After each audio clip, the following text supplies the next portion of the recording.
Okay, I think we're going to call for a start to the meeting. This is the Lewis Planning Commission meeting of May 18th. And we shall start.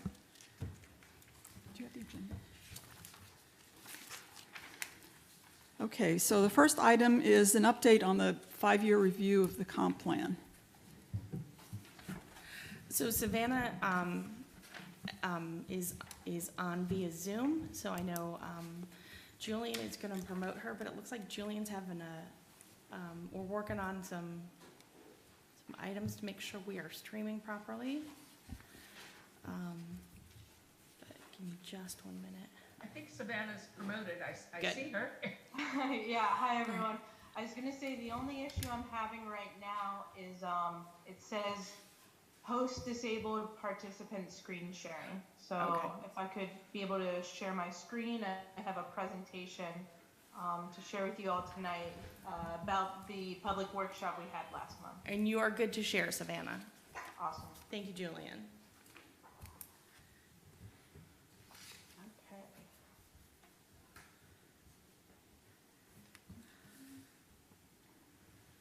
It's going.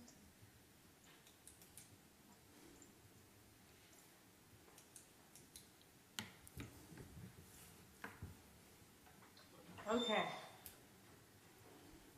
So, as I was saying last, I'm just going to give an overview of the public workshop that we held last month.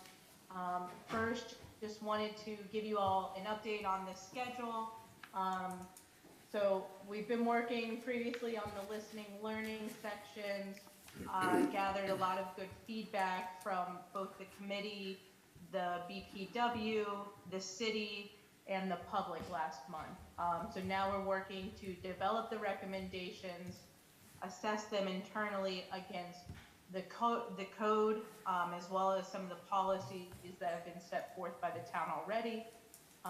And tonight, this is where we are at, presenting the public feedback along with some initial draft recommendations. On Tuesday, April 26th, we had the public workshop from 4:30 to 7:30 at the Rollins Center. We also posted an online survey that had the exact same questions asked for feedback, and it was live from Tuesday, April 26th through Friday, May 6th. We had really great attendance at the public workshop, around 80 attendees, and we had 80 people sign in. Not sure if some of them could have been couples where the second person didn't sign in. We also had a couple members of LPC that came out and helped engage with individuals and provide feedback as well, which was really useful. Most of our attendees stayed for a while and they engaged in robust conversation. As you guys can see from the couple of pictures that are featured here, there were many questions that were asked. Many people provided sticky note comments to give us further direction about what exactly their positive or negative votes were really about and what the issues were for them. And then we also received 33 general comments from people as well. And we had one online submission from the survey we posted online. So again, I think it goes to show the importance of those people that did come out that evening and really engaged in the robust conversations, and we were really able to work through some of the issues and some worries that people had about some of the recommendations coming forth, or even the support. There was really a lot of support behind a lot of them. So the focus areas that we really engaged with people on were housing, historic and cultural resources, annexation, and environmental resources and utilities. And those were the order that people were directed to go around the room. When they came in, they were greeted by our LPC chair and co-chair, and then directed that they were given green, yellow, and red sticky dots, and that they would be assessing different recommendations, voting green if they thought positive of the recommendation or agreed with it, yellow if they felt neutral to it, or red if they felt like it was not a good recommendation, something they disagreed with the city pursuing at this point in time. So I'm just going to go through each of those focus areas and show the general feedback that we got. The first topic was housing. We presented 4 different possible recommendations for feedback. And as you guys can see, I put green boxes around the recommendations that were positively assessed. So the first recommendation that we asked for feedback on was whether to allow accessory dwelling units in town. And the feedback on that issue is actually mixed. Second, we asked about expanding live, work, or residential above commercial opportunities more in the town, and feedback on this was generally very positive. Third, we asked about requiring diversity of housing units for new developments and talked really about emphasizing the missing middle component, and feedback on that was positive as well. And then fourth, we asked about requiring new developments to contribute to an affordable housing set aside, and we got positive feedback on this for the most part as well. In addition, we also got recommendations on different options the city could look into. So some of the comments that were left from this station really circulated around the accessory dwelling units. It was a very kind of polarizing issue and something that perhaps needs a little bit more fleshing out before the city can really take it as a recommendation to run with. But some of those comments centered around limiting the accessory dwelling units to certain types of people.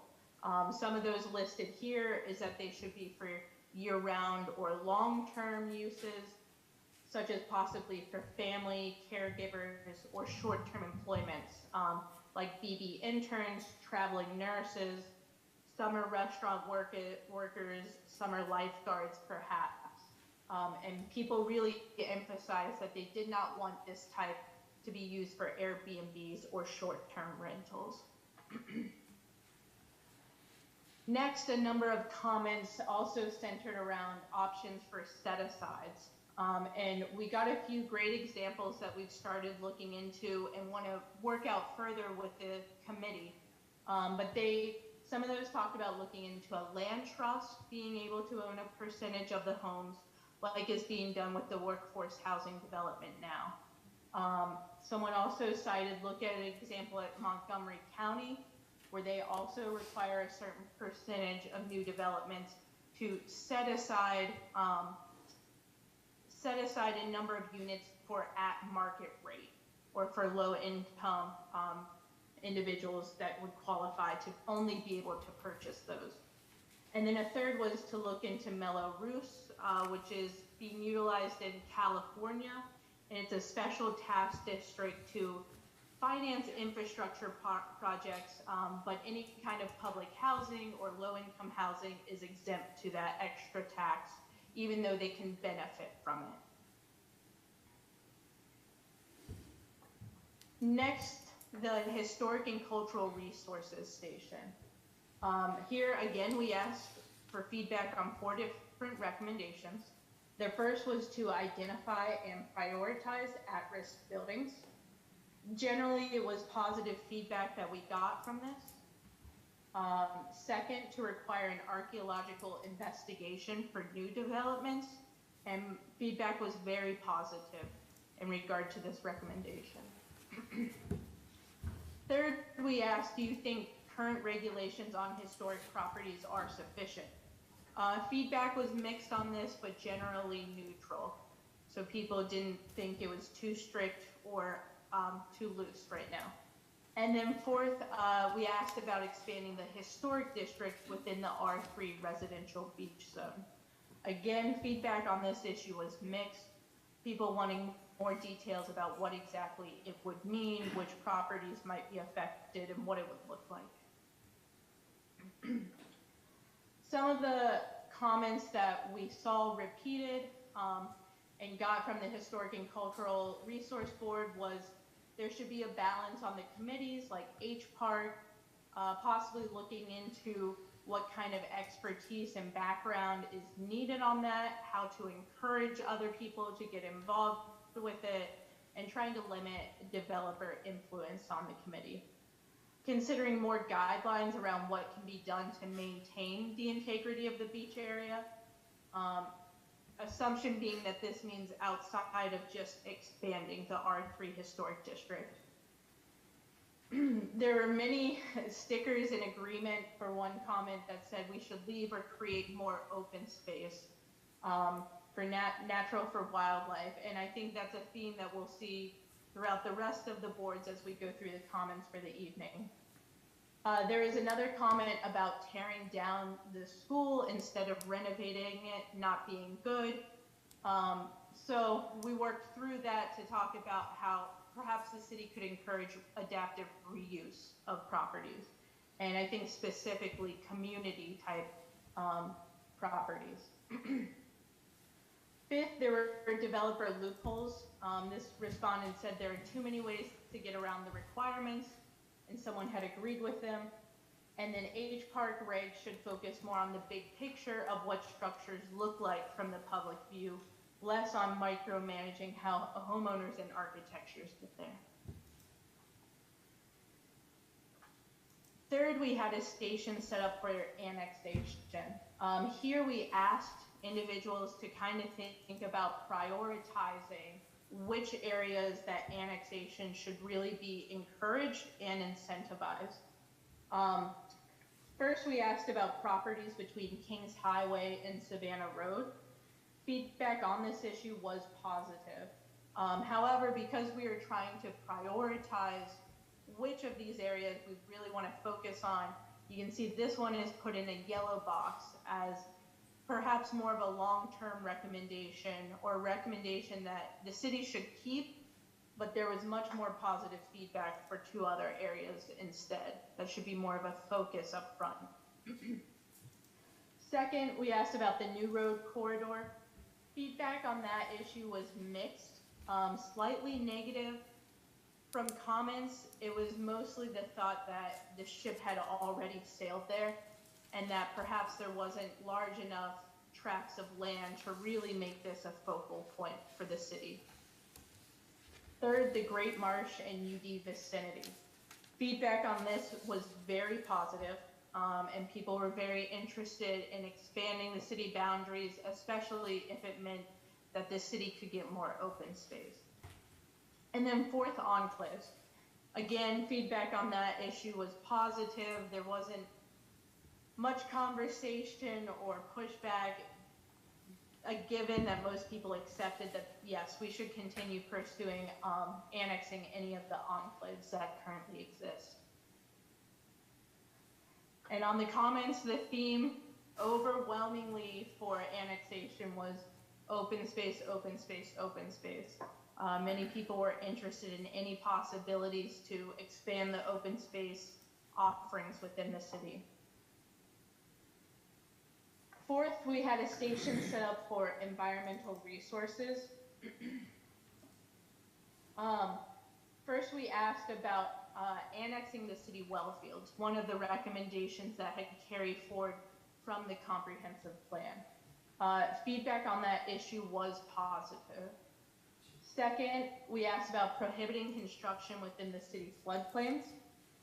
And while feedback on this issue was positive, it's still something that we at this time have marked in yellow because we think it needs a lot more fleshing out as to what exactly it would look for, and probably more than what is within the scope of this comprehensive plan update. It's an issue that we have to, tread lightly because we cannot say you can't prohibit all construction within the floodplains and not consider it takings. But there are certain ways to prohibit types of construction from the floodplains, types of property from the floodplains. And again, it's really important to note how much positive feedback was put towards this recommendation and that the city does need to flesh this out further. Third, there was adopt a tree protection ordinance. We received a lot of positive feedback on that. And I saw from tonight's agenda, it looks like something that the city is already working positively towards. And then fourth, further floodplain regulation. So that dovetails right into the prohibiting construction, definitely expanding the regulations that are currently on the floodplains, bolstering them, and limiting exactly what kind of activities can be done within the floodplain. Savannah, before we move forward, I had a question about the prior slide. Yes. Yeah, under number 2, I don't know, I'm looking, to me, it looks to me that all of these would be green, because 34.4, you know, obviously, I think the feedback on all these questions underlines the point that City of Lewis residents are very concerned about environmental resources. And I really think that looks like more of a green, the way those numbers play out. Does anyone else have feelings about that? Absolutely. I feel the same way. You know, I think, I don't think any of these, when we mark them green, implies that we're going to look for actions that would be illegal. So, you know, the fact that we asked this question implies, and this many people supported looking into this, I really think it needs to be marked green. I also would want to promote it to the green. Great. I hear you all then, and we can do that. We will update that to be green and take it forward with all of the environmental resource recommendations. I agree with you completely.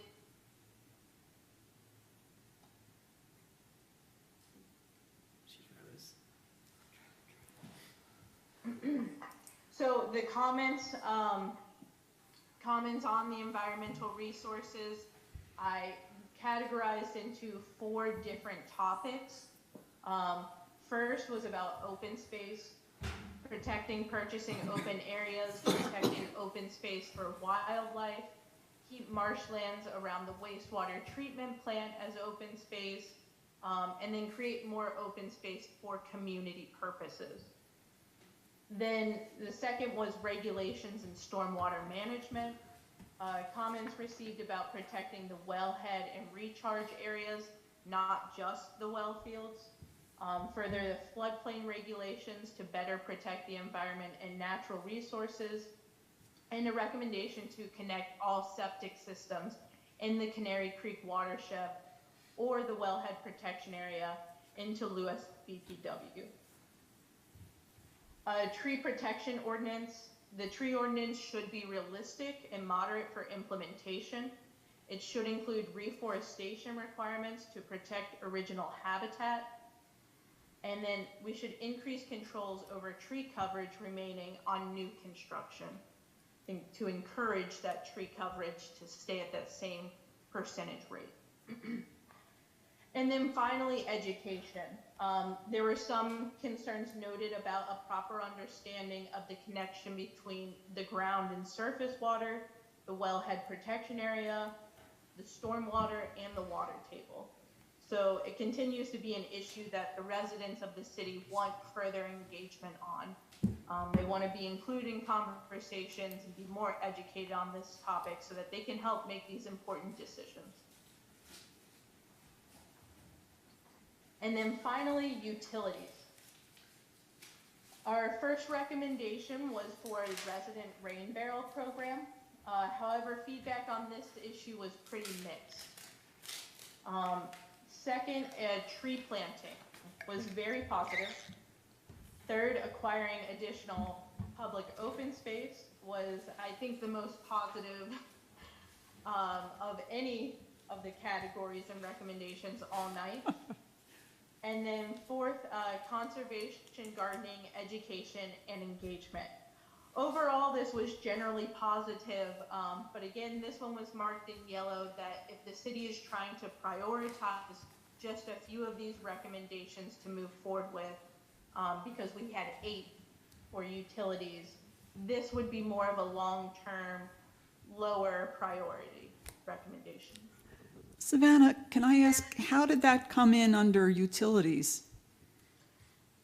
So this was at our first meeting when we were talking about, most of utilities falls under BPW, but this was green infrastructure ideas.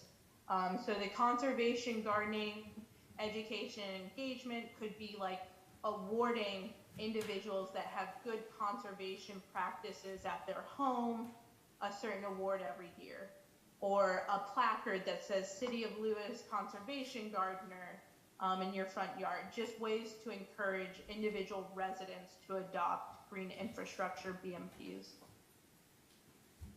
Thank you. Savannah, I don't want to get too hung up on green versus yellow here.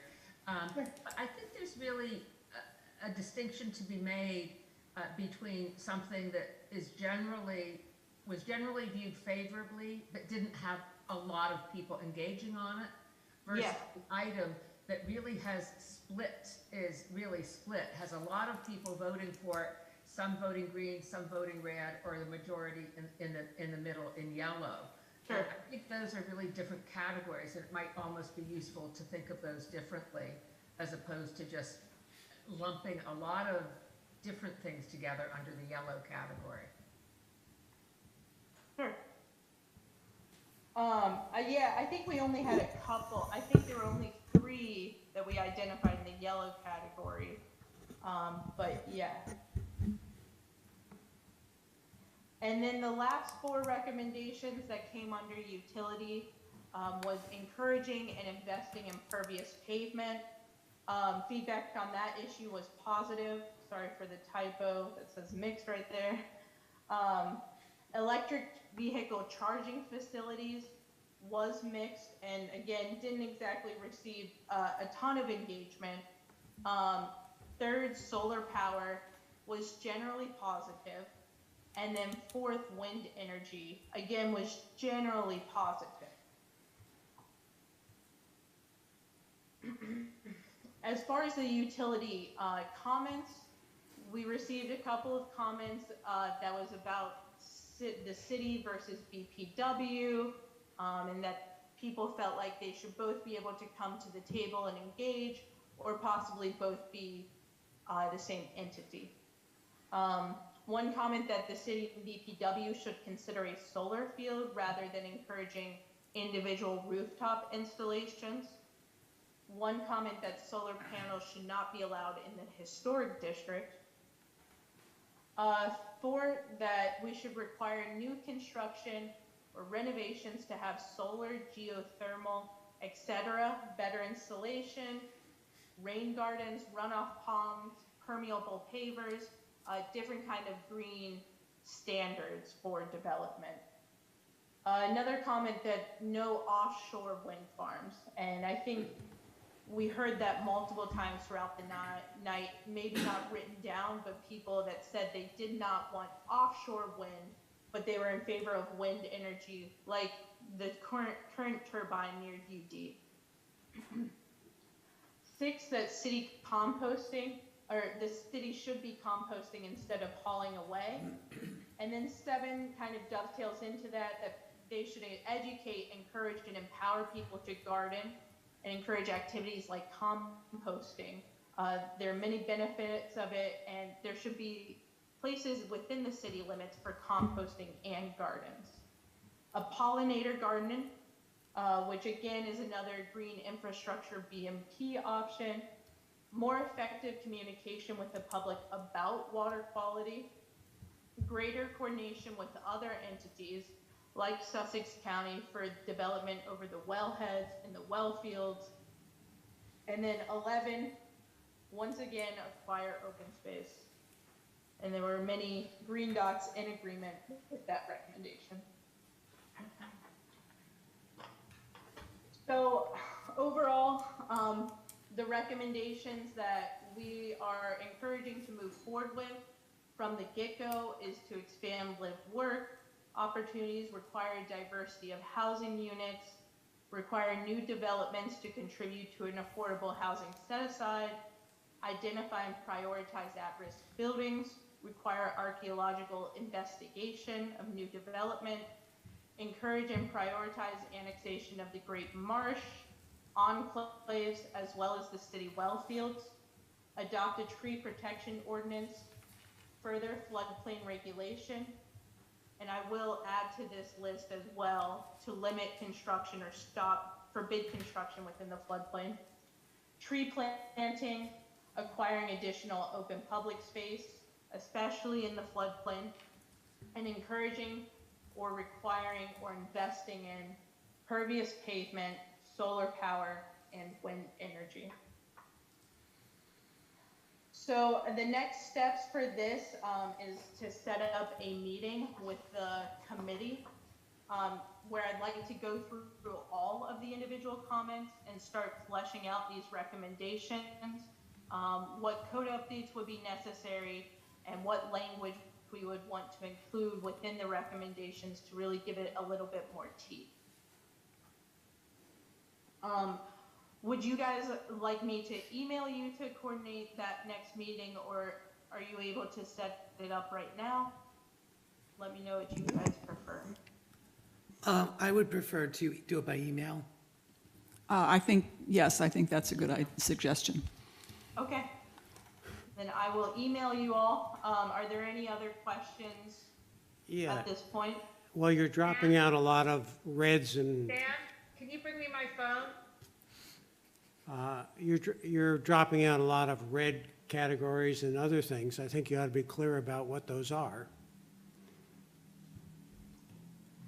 Yeah, everything that we'll be putting on the website, you'll be able to follow the initial recommendations that we've made and the ones that we're moving forward with. You know, I want to meet with the committee first to actually establish what those recommendations will be. But yes, we can make a chart of, you know, the red ones that we're dropping to be much more clear and easy to understand.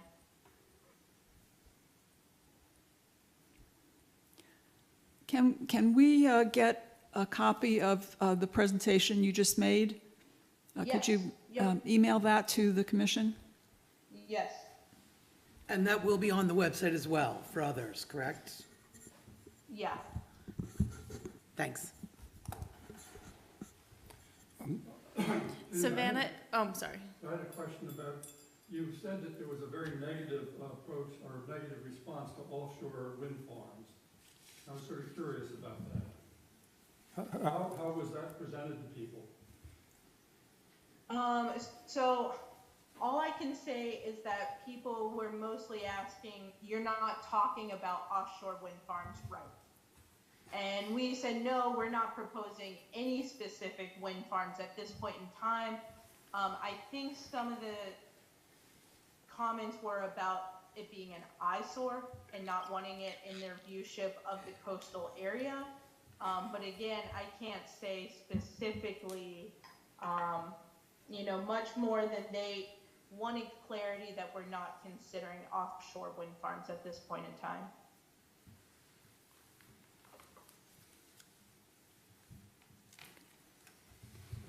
Well, does the city of Lewis have anything to say about it? Pardon? Well, we certainly don't regulate as far out as a wind farm would be, but we could weigh in as, you know, members of the public in the closest coastal town. Yeah, I would certainly think there would be appropriate for the weigh-in from the city of Lewis on that. And the city does have existing wind and solar requirements, sections in the zoning code. So maybe it's looking at those or, you know, taking a look at those. So there are existing codes that do exist regarding wind and solar.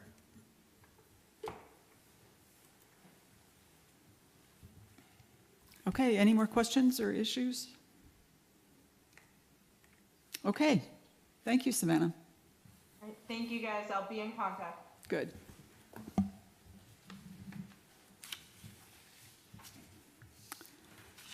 Okay, the next item on our agenda is the Roosevelt Landing project.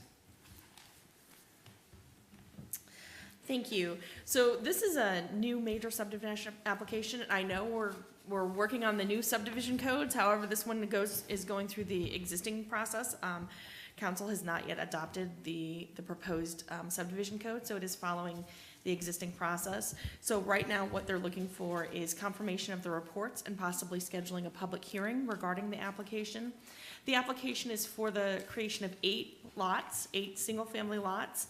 The property is located at 660 Pilot Town Road. It is zoned R2 and OS. So the property where the house is going to be located is the zoned R2. It's similar to other properties along Pilot Town Road, which is, it's called a land hook. The property is split and land exists on the other side of Pilot Town Road along the canal. That land is open space.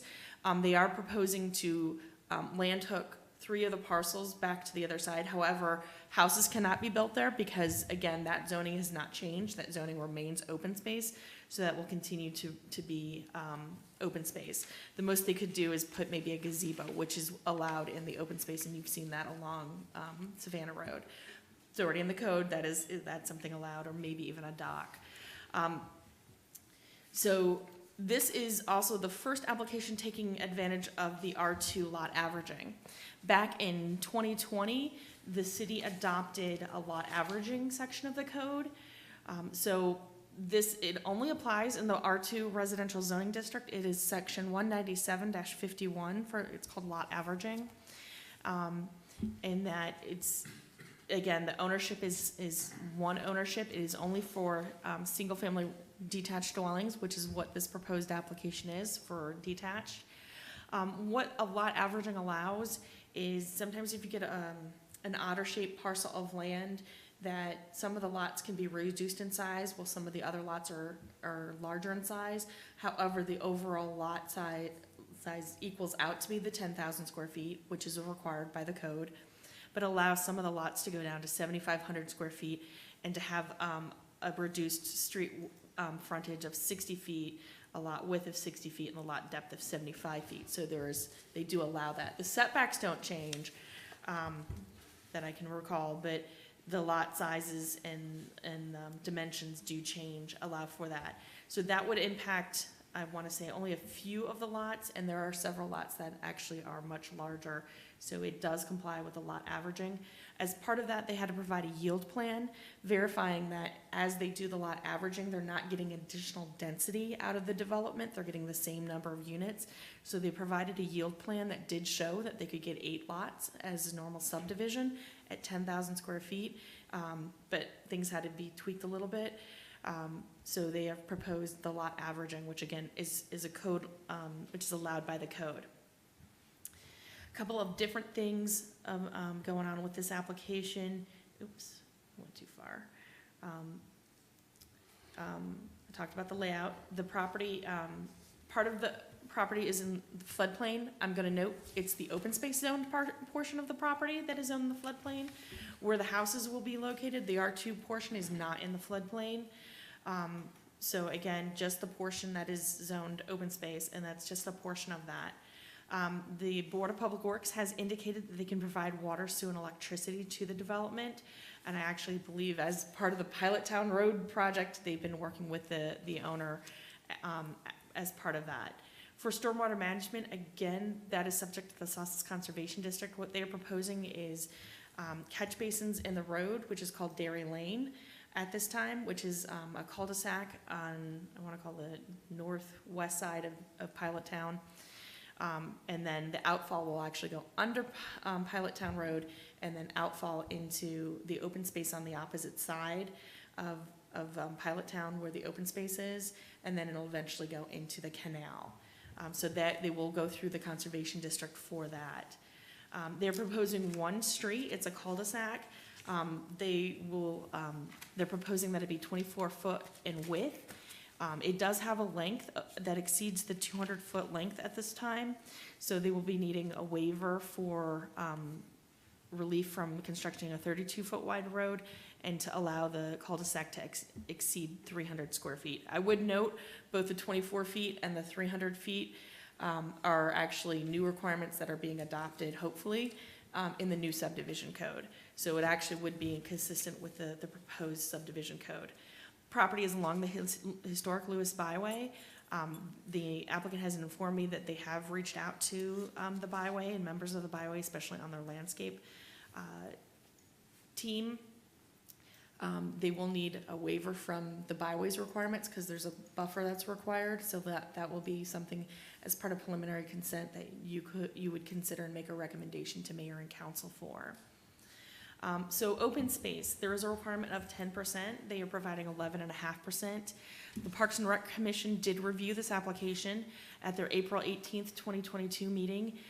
They recommended approval of the plan with the following recommendations: that the development mark the edges of the open space to avoid encroachment from property owners, and that the open space and that the existing trees, because they are proposing to retain some existing trees, that they be protected by a silt fence, and they encourage that the stormwater outfall be designed not to create erosion.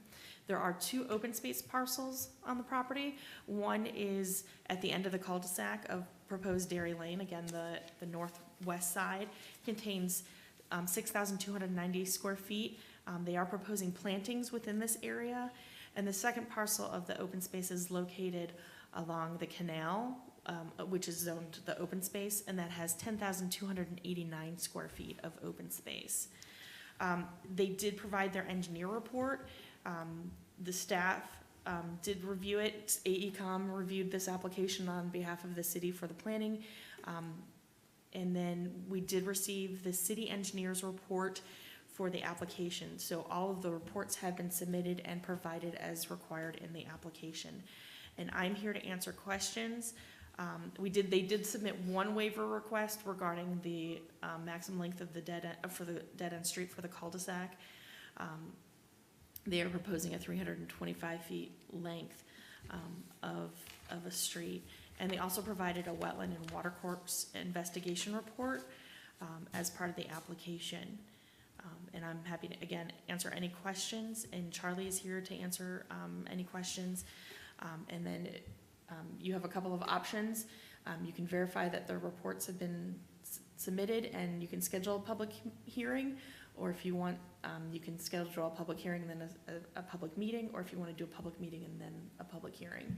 Got a couple of different options to think about tonight. I just want to clarify one small thing before moving on. The open space. So the only open space is at the rear of the property that within the development area. The other open space in the calculation are the canal front parcels, correct? So there's the canal's front side is broken up as they propose into 4 different parcels. Lots Right. 1, 2, and 3 are going to be land hooked, so Yes. those would be part of parcels 1, 2, and 3, and then the middle area would be the open space, which is actually very Okay. similar to, which is the 10,000 square foot. So that's the middle one, the larger middle one, that is the open space. So those 2 combined are the open space for the development, which is kind of similar to the other lots along Pilot Town, is that you have your house on one side and land on the Oh, other side. I live in that I'm just neighborhood, so double I'm for everybody. good on, yeah. Yep. Sorry, while we're on open space, can you just clarify in the open space that's not on the canal side of the road, but rather on where the 8 lots are? If you take the total amount of land on that side of Pilot Town, what percentage of it is then open space? I'd have to do the math. Because, it's 6,290 square feet, but of that land, I'd have to do the math and figure out, because holistically, the lot is, because right now there are 2 lots as part of the subdivision.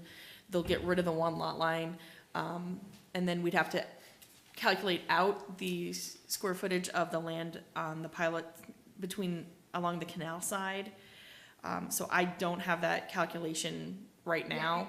It was impossible to do from the materials presented, at least I couldn't figure out a way to do it, because the feasibility plan, the yield plan chart, which looks something like this, gives square footage, but of course the road was changed and things were changed on the conceptual plat, which I think shows what's really being proposed in terms of open space on that portion but I could not find measurements of it. Nancy, I'd also like to say that was kind of what I was using as a comparison too. One thing I did notice between the two, even though the open space along the canal has not changed, from the first, and it was page 29, I believe, in our packet, that says provided open space 13.9%. When you go over to the new application, that's more to the conceptual plan, the open space has been reduced. We are now we're down to 11.5%. So if I'm you took away the community open space along the canal, there's not a lot of open space on So the I just want residential to side. clarify that the yield plan, the only reason you have it is to show that they can get 8 lots. And that's it. That's the only reason they have to do a yield plan, is that they can do 8 lots, so when they do the lot averaging, that they actually can, that they are allowed to have the 8 lots when they do the lot averaging. I don't want anybody going, well, the yield plan Yeah, we said, yeah, understand. this and that. Yield plan, it's like a down and dirty, real quick, I can get my lots to meet the lot size, lot width, and lot depth, and that's all they're looking at, because that road doesn't work. Yeah, I was you know- wondering whether it was a stub road. Yeah, it's not apples to apples then, because one plan has a cul-de-sac and the yield plan So- doesn't. I need you to ignore the yield plan for review. A yield plan is only to prove that they can get 8 lots. It's Understood. not supposed to be used for design, it's not supposed to be used for consideration for any type of application going forward. It's just to prove that they can get 8 lots out of the site. And that's all it's to be used for. So I don't want people going, well, the yield plan showed this and this. Well, again, there's some stuff on the yield plan that doesn't comply with code requirements. So again, what they provided as the preliminary plan complies with the code requirements. So please don't start looking and comparing the yield plan versus the design plan, because the preliminary plan, because the preliminary plan actually has a lot more engineering into it. The yield plan does not, and it's not required to. It's just a down and dirty plan to show that they can get the 8 lots to meet the code beat the lot size requirement, so they can do the yield plan and do the lot averaging. And just a quick, Understand it's that. not a, oh, I'm sorry, Nancy. But don't we usually, when you're looking at I understand that the first one tells you conceptually you can do this. But when we're actually looking at, lot averaging and a yield plan, I think it's reasonable for the planning commission to be interested in the actual size of the lots and what they are going to look like, and seeing how, when you actually plug that in, what the numbers look like. Right, so, And go ahead, I'm sorry. kind of overall concerned that when I look at the submission, it seems like there are a lot of things that aren't shown in the plans. And I'm worried about a public hearing that would occur, or a public meeting, whatever whatever order or number we go with, that wouldn't include things like, where exactly is the floodplain on here?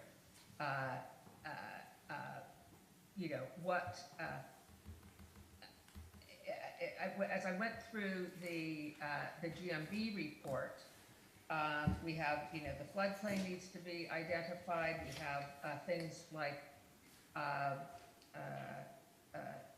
flood zones being shown in terms of zone AE. It just seems like there's a lot of things that aren't shown that I think a reasonable person would want to see on a plan to be able to comment on it. So I think what you can do is, if you want some more detail on the plan, is ask for more detail before a next meeting, and then you can schedule a public hearing. Or if you want to like schedule a public hearing for July and make sure that that information is provided for your June meeting so you can discuss it. You've got a couple of different options. So if there's some of that missing, we can ask for it, and then you can then schedule a public meeting, or public hearing, because you do have to hold a public hearing. You don't actually are not required to hold a public hearing. That's just an optional item. And the follow-up question that I was going to ask, yes, about the feasibility plan, but not comparing it to anything, is when we voted yes to rezone the property, it's hard to remember the timeline. Did we see anything like this, or was it just a generalized, yes, we would like to see that become R2? It's just that you're going to want Okay. to see it become R2, because you can't tie a development to a change of zone. Yes. Okay, Okay, just at wanted that- to make sure. At that time, what was zoned R2 was the part on the Lewis Dairy side of, Correct. and what was the status on the other side? It's always been open space. That Okay. portion It's of the land was been not Open rezoned, space owned by whom? the dairy property. Again, that it's like a lot of the other properties on Pilot Town Road. They own land on the canal side of the road. And they just own it. It's what we call a land hook. So the land is hooked across the street. So they own it. They just only, the rezoning request was just to rezone, I want to call the northwest side of the property from the industrial to the R2. The rezoning, and we made sure it was very clear, they were not rezoning the open space, and that was not rezoned as part of the application. So the canal side is still open space. Okay, but in the proposed development then, they sort of break that open space up and more or less assign it to lot 1, 2, and 3. Correct. There's To- nothing that prohibits them from asking for the land hook to continue across Pilot Town Road. That is something you can weigh in on. There's nothing that prohibits that, and they have requested that, again, like a number of the other properties along Pilot Town Road, is that people own land on the canal side. But again, that zoning remains open space. And just a theoretical, just so that we clearly understand this. So the canal front parcel could have actually even been allocated to, say, lots 1, 2, 3, 4, and 5. And there could have been no open space. This is a theoretical question. No, because you actually have to have. The a open space would have then have to have been on the other side of the canal. Okay, so one, they would not, they could have, I mean, on the other side of Pilot Town Road. they would That not was- have been able to land hook open space across the canal to lots 4 and 5. Because it wasn't adjacent? Because it's not Okay. adjacent. So that You- answers that. The Got it. only way you can land hook is if like a water body or a road directly goes in between, but you can't land hook something 500 feet, you have something in between and then go ahead. Gotcha. Okay. Janelle, can you provide us, by email or whatever, a link to the subdivision code or what zoning code that this is in? Because, as I said, I looked for it today and I couldn't find it. The lot averaging? No, the land hooking. So the land hooking's not actually in code, it's just a planning term, and that's just how Pilot Town kind of developed. The lots were there before like the road went through. So when the road goes through, it separated the land. So the land is across, so the land, so the land, it's one parcel of land, it's just split between the road. And the reason it's called a land hook is when you actually look at it on a map, it's kind of like a Z turned sideways. It's like a hook going, these two pieces go together. What I don't understand is how we can have private ownership of open space. I mean, isn't that an oddity? Not in the city, not along Pilot Town. All those parcels of land on Pilot Town along the canal are privately owned. No, that's not true. A lot of them are privately owned. I thought that some were owned and on land lease. Am I wrong about that? Again, right now, this is a privately owned property Right. of land, so they are asking to allow for the land hook to continue. But I guess, Aren't we really talking about two different types of open space? There is a zoning categorization of open space, which means that land is zoned for it. Nothing, it has to remain open space unless someone rezones it. But then secondly, when you have a subdivision, we have a requirement that 10% of the land be open space. Which, that isn't zoned open space, so the open space at the back of this, of the properties on the other side of Pilot Town Road, that little strip of land isn't going to be zoned open space. That's the fulfilling the requirement that 10% of the land be open space. Is that correct? So, That's right. yeah, yes.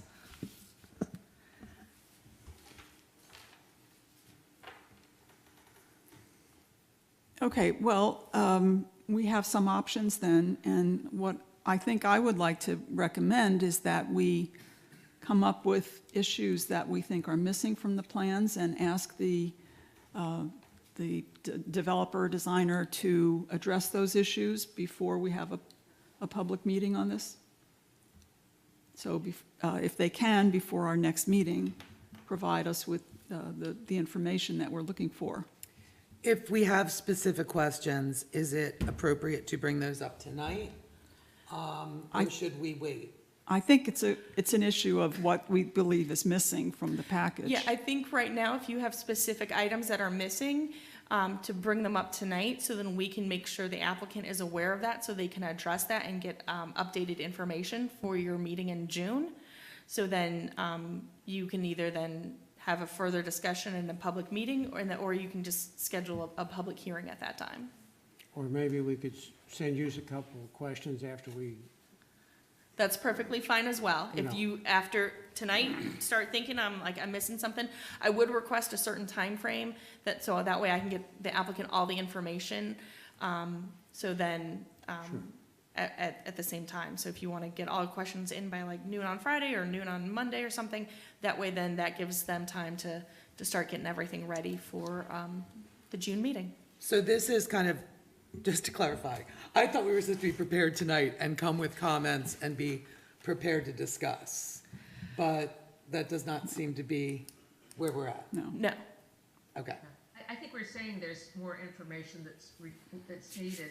I would like to make a comment, and I'm not sure whether this is the right time or not, but, I am concerned when we start talking about, well, in the new proposed subdivision code, it says blah, blah, blah. So, what's being requested now, would fit into that, because I think it's important to keep in mind that the new subdivision code makes a lot of changes that work in concert with one another. And the new subdivision code would have the maximum length of a cul-de-sac 300 feet, and what's being asked for is 325 feet. So even this wouldn't fit under that new subdivision code. The new subdivision code would permit a narrower street, but keep in mind, it's also requiring much more open space. So, I think there's some trade-offs just in terms of how a subdivision would look that have to be taken into consideration here. And I just want to clarify that for folks. Okay, so let's create our list of additional items that we need to see. Okay, should we Deborah? start with them now? or- Sure, yeah. Okay, I want to say first as a compliment, especially since I live in the north end of town, I think that the general orientation is a smart use of land. It reflects very much the historical and nautical character of Pilot Town Road. I like that there are lots facing Pilot Town Road that connect to the lots across the street. My concerns are about the, number one, I know there's no way around it, but, Again, we're looking for things that are missing from the okay, package. so we're just looking, Yes, we're not commenting on the okay, plan now. okay. So I guess questions that we had then. So be saying, I'm concerned about some of the lot sizes or lack of open space, that's something, That Okay, you would bring that's- up at the public meeting or Yeah. a public hearing Okay. when what the is applicant missing gives- from the packet? The packet So- seems to be Right, so if complete. you have a- So it sounds like you're looking for floodplain information, is what I heard. There was some Yes. missing floodplain information. I'd like to see where the floodplain is, and I'd like to see where the AE zone is. And I'd like to see, where, I would like to see, a yield plan done on the actual proposed, and I'd like to see, the other thing would be, the actual percentage and dimensions of the open space in the conceptual plan.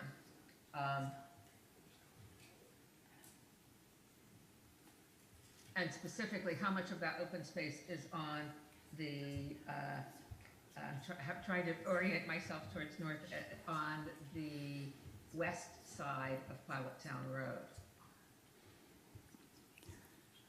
Nancy, could you clarify a little more what you want on the yield plan? I'd like to see how, with the way they're, now, part of this is, it's very hard for me to see on the current, I'm just seeing, I think we always have problems seeing the actual numbers on some of these. And the lot size, the square footage by lot is very clear on the current yield plan, but I don't see that on the conceptual plan. So the lot sizes? I don't know how small, for example, lots 2 and 3, I don't really know exactly how small they are in terms of square footage. Okay. I have it zoomed in, so, So we can ask them to make that larger. Okay. That's not a problem because lot 2 is 7726 in square foot, lot 3 is 8142. But yeah, they do have some lines overlapping Okay. that, which I understand can be a little bit difficult to read.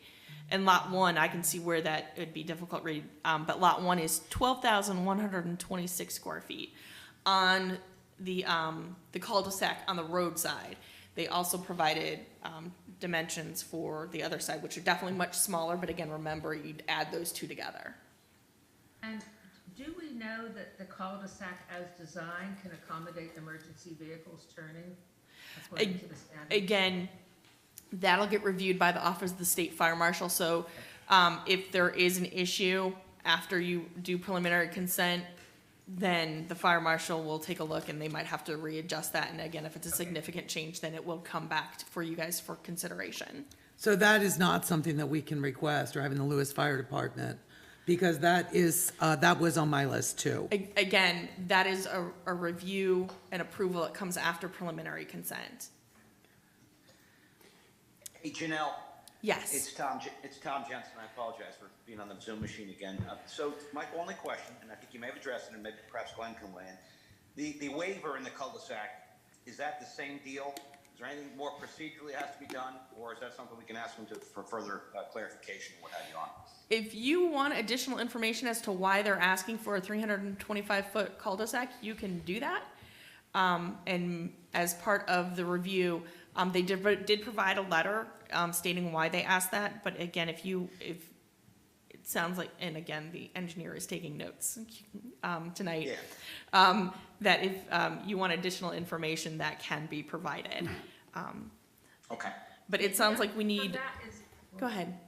I think usually there's some comment on which side of the street parking is going to be on and, how people would actually still park on this. Because we require that there be no parking on one side of the street, and that would be the side where there'd be any kind of fire hydrants or things like that. So I think that's something they can take into consideration as part of their reasoning for the waiver. And that would be not something that you would ask for additional information for. That would just be something they could clarify when they give their presentation at a public meeting or a public hearing. So I've got floodplain information, I've got more information and dimensions on the concept plan, the preliminary plan. What else are you guys looking for? I know somebody asked for architecturals before the meeting. Yes, I found that in section 170-26, under general considerations and required, it says the developer must submit with both preliminary and final plans an artistic rendering or a computer-generated illustration of the exterior of the proposed structures for every model or style proposed. So that would be another item. All right, I've got that one on the list. And then also under the same section, item A1C is under minimization of erosion, design of drainage so that groundwater recharge is maximized. So that's right in the code. Also, I believe that engineering had suggested a Phase 1 environmental assessment be undertaken, and I think that's appropriate here, considering that the previous use was somewhat industrial. So if they have one, they will provide that, because typically that's part of the due diligence. I'm gonna admit, if you need a Phase 1 before the June meeting, that probably will not happen, because that usually takes a little bit of time to get that back, but that is something we can ask them to see if they've got a copy and if they can provide a copy. So a Phase 1. Okay, anything else that, Yes. oh, I got hands up. Is Okay. it inappropriate to require or request a sort of concise executive summary? With this much detail and public trying to look at it, it might be nice to have a quick overview that looks at the whole picture. So typically I try to do that in my staff report. If I didn't do that, I apologize. I try to give like an overview. We don't typically ask them to do that. But I do know they have a PowerPoint presentation that they would go into. I know their attorney is on Zoom, and the applicant and the applicant's engineer are in the room tonight. But they typically give a detailed overview and explanation when we get into a public meeting or the public hearing. So you determine when you want that presentation, and they will provide that presentation. And that's typically when they give a detailed kind of overview of the application. Hopefully that answers your question. Well, I was thinking of concise, not detailed. There's so many details, it'd be nice to have a simple overview. I'm not sure where that PowerPoint is, but it's only 7 pages and it's pretty concise. Yeah. Yeah, it's actually part of the online packet. Okay. I do know Yeah, that. it is linked from the agenda, so it's, Yeah. yeah, it's, Okay, and my final item is that the wetland setback should be shown.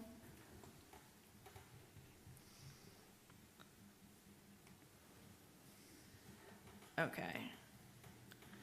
And then I believe, Bob, you had a, 2 questions. One, really easy to show whatever sidewalks or other might be here or not. Are there sidewalks shown here? yes, there are sidewalks shown on both sides of proposed Dairy Lane, and that they connect to a sidewalk along Pilot Town. That is on page 34 in the packet on the preliminary plan. one of the problems for us has nothing to do with Or the conceptual plan. application. It's that we've printed, but unfortunately it prints like this. Okay, So, Well, I just request full-size Yeah. drawings. and- okay. So we'll get, To look at. does everybody want full-size paper plans? I do. I got one. No. No. Okay. Nancy or Tom, do you want full-size plans? No. Okay, I got notes. We will get you. Yeah, fine. Okay, we'll get a full-size plan. I do have an extra one of the current plan in my office. If you want to stop by and pick it up, Mr. Heffernan, we can do that too. And we'll get you a revised one as well. Okay, I guess the other thing I'd like to see is, forget the other side of the canal for a minute, and what would this look like with all the open space required in the R2 section on this side? I'm gonna leave that to the attorney. Yeah, I guess my view on that is that you can't require them to redesign it. You're gonna take their application as they present it, and you can vote it up or vote it down, but that's their application. So can't ask them to redesign it. I mean, you can Well, suggest, then I'd like to see a yield plan that way. I mean, you can certainly suggest through the process that you'd like to see more open space on the other side and see if that yields any results, but asking for redesigns is typically not something you can do. They have to vote up or down the application. Okay, they well, bring. once again, Glenn, you're telling me what I can say, so I'll say I'd like to see more open space on whatever it is, the west side of the canal. Okay. You mean west side of Pilot Town? Pilot Town, yeah. Okay, is that it then? I have one more. Okay. It's regarding the open space along Pilot Town Road. I would just like to get a little more information. As I look at it right now, I'm unclear as to where how much of that open space will be underwater, or it's a little difficult to assess with the drawing. That may just be my interpretation, but I'd like to get a little bit more understanding of that. I think, Deborah, I think the request to have the AE zone floodplain shown and also the wetlands delineation will show that. Yep. Okay, great. And the other thing is because it is also community open space, which I assume there will be some sort of improvements to, and I imagine will be attractive, but how, are there other amenities planned beyond, I'm sure, a dock, and probably slips available for homeowners, and all that takes place on the canal, not on the open space. But are there other improvements planned? I'd like to kind of get a conceptual on that. So more information on the amenities. On the, particularly the amenities located on the open space. Okay. Like, At And- the and end the of the dock. cul-de-sac. I mean, On the if, east side of Pilot Town. Okay, on the end of the cul-de-sac. I know. no, not on the end No, of the. oh, and on the canal side? I'm talking about the canal side Okay. only, because, there's not enough room for amenities to be placed back along the University of Delaware, not at the end of the cul-de-sac. I'm talking about, On the canal side? yes, that I Okay, I gotcha. assume if there are going to be community amenities, that's where they would be located. Yes. Because Yeah. that's where the chunk of open space is. Yeah. So that's something that will be on view on a daily basis for lots of people who live in Lewis, and would kind of like to get a conceptual idea of what's going to be there in that open space. And Yeah, because right now, all they have proposed is the dock. So if you want more information, I think that's one that And definitely how- like to get more information on. okay? And could you just remind us for, Janelle, under the current code, what if any restrictions are there on what can be placed in that open space and how much of it can be covered, can be impermeable? So the restrictions are, the dock is permitted, and then pretty much the only thing they can do is like an open air gazebo, which is what is typically permitted. And there's actually setbacks as to where that can be placed in the open space side, and then maybe a parking space for, let me actually bring up the. Well, generally along Pilot Town, you're seeing parking, but it is not paved. No, it can't, no And, pavement. right, it's rocks. But there are some dwellings, and I understand it's very specific about what can be in Yeah, the there- dwellings versus not. Yeah, So- there's no dwellings on the open space side, not on the canal side. If they are, they're old, because those lots are not large enough, for that. So, permitted uses in the open space zone. Well, there are, because there's one at the end of my street, but there are a lot of Again. them. I But- think they're buildings, not dwellings. Not- that Yes, people they're not live in. dwellings. Okay, because I was like, can't have They're can't live in it. buildings. Yeah, So there are could you- definitely some boathouses, I think, is what they're called. Yes. Community gardens are permitted. There's a couple conditional uses. Public library is permitted. It will not fit on this property. a little one Governmental would. facilities, What's this one, like 5 governmental points? facilities, local, non-local, parks and open space, public, safety facilities, an accessory use, a gazebo, and a marina. So an accessory use could be an accessory structure. Gazebos is permitted to be located within 10 feet of the mean high water line. A maximum of 4 slips is permitted per lot in the open space zone. Excuse So me, those are the permitted maximum uses. of- I'm sorry? A maximum of how many slips? 4. 4. So For per lot? the owner 4 of per lot, lot. the owner of lot 1 could put in 4 slips? Again, that is something you could condition and prohibit them from doing. Well, I know, but I'm asking, Yes. okay. And so if I was the owner of lot 1 and an entrepreneur, I might buy a boat. Can I rent that to somebody else? Rent 2, 3 other slips? Again, a marina is a permitted use within the open space zoning district. Okay. But again, you can place a condition upon that on this application that says the only dock that could be permitted is within that open space. And then lots 1, 2, and 3 are not allowed to have a personal or private dock. Okay, and You would can that actually do also that. apply to the community open space? I mean, let's say I bought lot 8, for example, and I want to use that dock out there, or they could put in 4 slips? So the maximum number, so they're proposing a dock, the maximum number of slips would be 4. It would be owned and maintained by the homeowners association. The homeowners association would dictate who has access when they have access. That is a private restriction that typically the city does not get involved in. What you could get involved in is saying lots 1, 2, and 3 are not allowed to have a dock, or if you're gonna allow them to have a dock, it's 1 maximum slip. But each of those interior lots, I think that you're talking about, they wouldn't get their own 4 No. attached to the open. Okay, that was No, what I no, was no, like, wait a because again, second, that could it's- turn into, No, you know, I'm 24. sorry. Thank you, Glenn. No, that could not happen because they're not land hooked. It's No, only those 4 lots that are proposed to be along the canal side of the road. Well, I think this did verifies the point that I was making about, that we'd just like to have some more information about the open space and what's going to happen there, that's all. Not a problem. We will ask that. Um, And just to make sure I understood, so the dock that potentially would come off of the open space area that is not hooked to any specific single lot, but would be owned by the homeowners association. Correct. That would have a maximum of 4 slips? Correct. Because in the open Of course, space yeah. zone, the maximum number of slips you can have is 4. And that is an existing dock. That is currently an existing dock.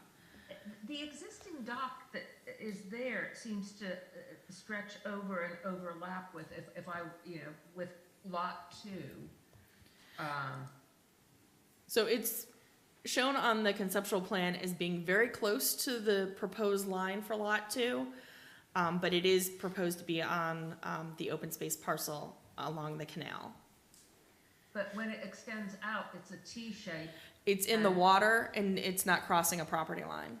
No, but it would make it difficult for lot 2 to put a dock out there. That is true. And we don't know, that is the existing dock.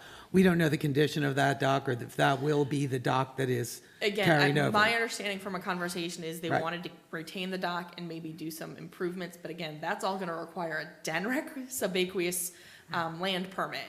So that's actually gonna be up to DENREC as to what they're gonna be allowed to do with that. Yeah, I just actually hadn't realized that you could build a dock that would go out and overlap your neighbor's hypothetical lot line going out into the water by that degree, but you're saying you can. Yeah, there's nothing that, It's existing, right, it's again, this is an existing dock. So, and again, we don't regulate what goes in the water, that is DENREC. Right, if it were a proposed new dock, We'd DENREC prob- yeah. we might have DENREC might have something to say about it overlapping that way. Okay.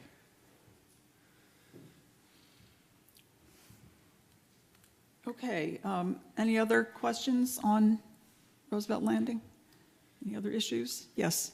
I was just wondering how all these recommendations are gonna manifest themselves by the developer. Are they gonna resubmit something? So, I'm gonna send them a letter going, this is information, so we might get a new plan, we might get letters. I think it's gonna be up to the applicant to explain how they're gonna address the information. But I think there's gonna be some information that has to be updated on the plans, and then I think there's just some, like the phase 1 is a report if they have it. We just need a paper copy for Mr. Heffernan, and some of them they could actually provide in writing, explaining the amenities and some of the other information. Yeah, Eric, we put some, like Nancy mentioned, we put a bunch of stuff in our letter, like mostly about utilities that weren't shown. So I don't, if you want to address those as well. Thanks. Madam Chair, you might go to them and see if they have any questions about, to clarify what you've asked for, so they know exactly what you want, and see if Eric would like to. Certainly, we'd be happy to hear from you. Thank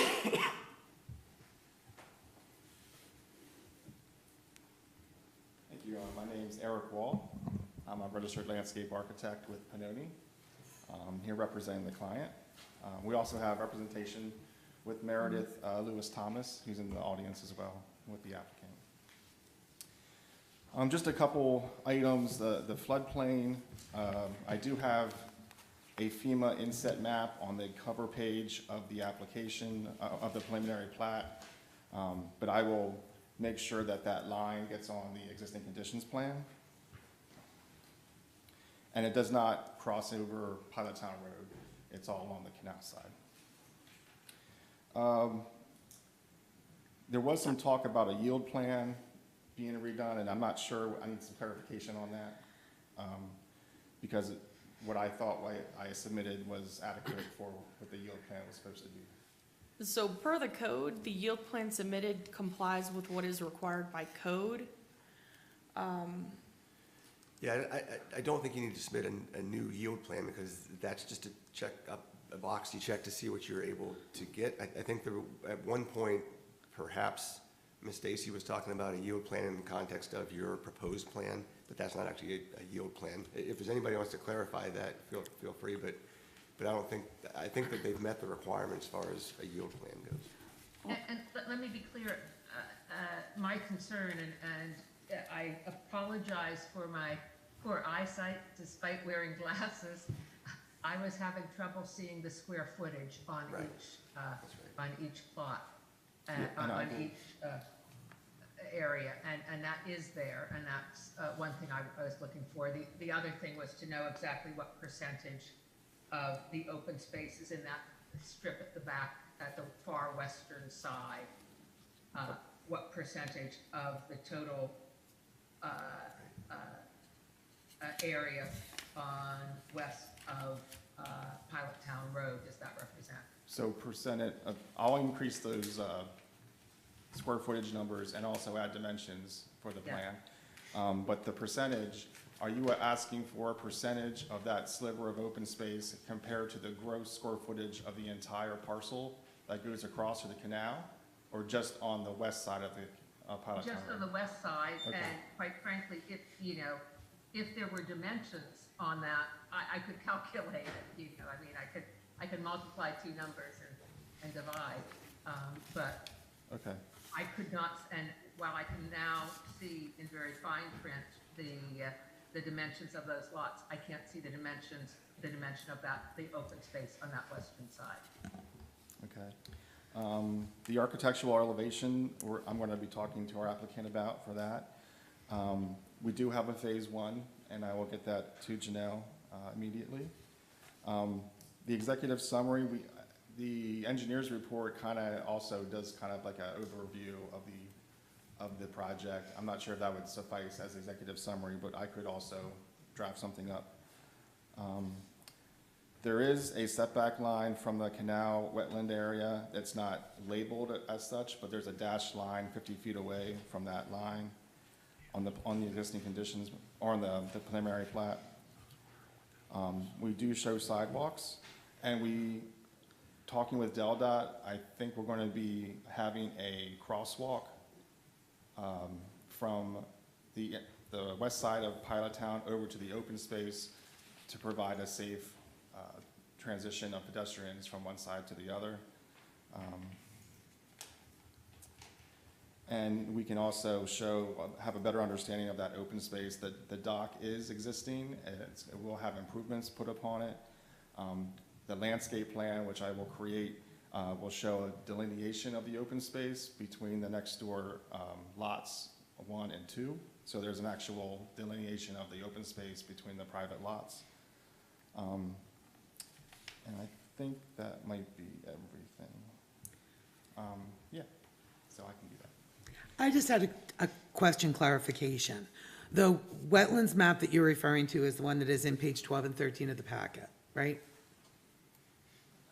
I'm not sure which page that is. I don't have the packet here.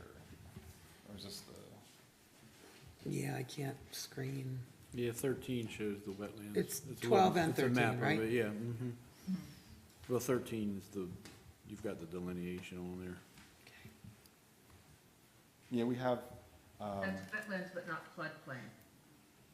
Yeah, the floodplain line is not shown on the existing conditions of the survey, but it is shown on the cover page with there's a FEMA map insert that shows the parcel location as compared to the flood zones. Yeah, and he said he'll better And I'll put clarify I'll put that outline on the plans. Yeah, that might be what we don't have.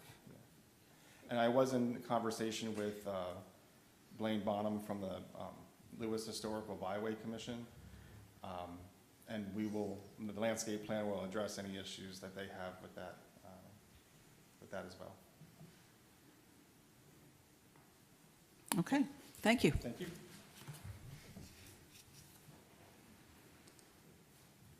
Okay, so I think at our next meeting, we'll review that information and generate comments, and then we'll have a public hearing at some point after that.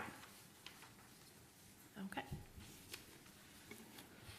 Okay, next item is the Angler's Nest easement. So this is unusual situation. The Angler's Nest subdivision was approved several years ago, and it's actually almost all built out. We have a request to remove the 15-foot wide utility stormwater easement that's along the rear of the properties for the 8 lots that are adjacent to the stormwater management facility. The applicant has actually reached out to the Board of Public Works. They have provided a letter saying they are okay with it. They also reached out to the Sussex Conservation District. Jessica Watson, on behalf of the Sussex Conservation District, has stated, based on the way the new regulations are and the way the stormwater management facility was identified, that they no longer need that easement. So again, this is a recommendation from the Planning Commission to Mayor and Council regarding if you would consider the elimination of that 15-foot easement along the rear of the properties. There is somebody here, Bill Schaub is here on behalf of the applicant to provide additional information if you have any questions. I did provide his letter explaining the need and the request for the elimination. There was a survey kind of showing where the lots are and kind of where the easement is located on the property, on those lots. And they also provided the record plan showing the easement shown on the record plan. So if this is approved by Mayor and Council, they will actually have to record some documentation that the easement has been removed. I will note that the side easements and the front easements all remain. It's just a request to remove the utility stormwater easement along the rear of the properties. Good evening, everyone. I am Bill Schaub, and tonight I'm specifically representing the owners of Lot 11, the vacant lot, who cannot have the house plans they've submitted approved without this issue tonight being resolved. And just as importantly, I'm representing the contract buyers of a very lovely house on Lot 10 that cannot settle until this issue is resolved because of issues that were created by the existence of this easement. And nothing is short in this world.